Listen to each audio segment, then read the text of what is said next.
sino itong Oh. aktor na di umano ay jowa na niya ang isang member ng isang girl group. Ay!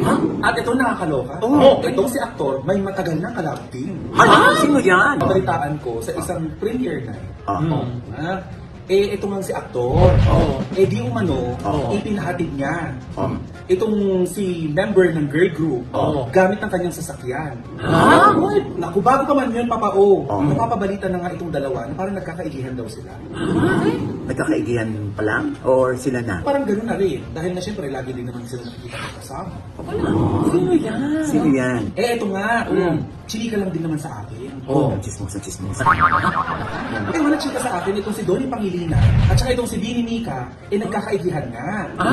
Oo, at may mga nakakita daw di umunang chismos sa kapitbahay na ipinahatid daw ni Donnie Pangilinan gamit ang kanyang sasakyan itong si Vinnie Mica.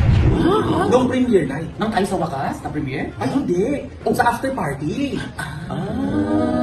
So, sa premiere nga yun. Ano, totoo ba yun, ay? Ako talaga tinatanong. Mali mo Alam nyo, sa totoo lang, well, ito malinaw sa mga fans ng Dondel to. Kasi naman baka magalit sa'yo yung mga Dondel. Kasi malinaw naman sa kanila na love team lang talaga sila. Super friends sila. Yan ang totoo. Sa Dondel, super friends sila. Kung magkakaroon sila ng kanya-kanyang love life, siguro maiintindihan din yan ng Dondel fans. Yung ngayong nachichismis or nababalita, si Donnie Pangilinan with Vinnie Mica, kung totoo man ito, abay sino naman tayo para kumontra?